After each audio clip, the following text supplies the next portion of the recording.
শিমুল গাছ চিনেন আপনারা? শিমুল তোলা হয়। ছোট্টবেলায় আমরা দেখতাম, এখন তো শিমুল গাছের সংখ্যা কম তুলনামূলক।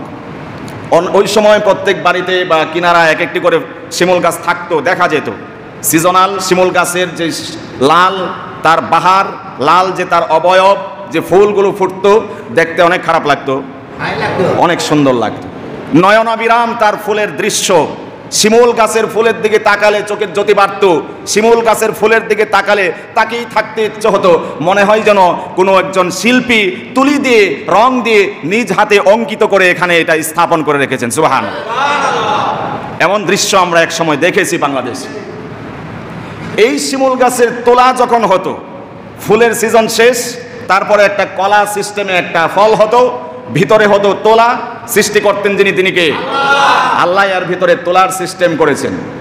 এই তোলাটা যখন আস্তে আস্তে শুকাতো, কলার সিস্টেম যে ফলটা ফেটে যেত, আপনি আমি যখন ওইটাকে সংরক্ষণ করতাম না, এখান থেকে এই তোলাটা উড়ে উড়ে সাথে একটি দুটি দানা নিয়ে বাতাসের গতিতে এই প্রান্ত থেকে ও প্রান্তে চলে যেত।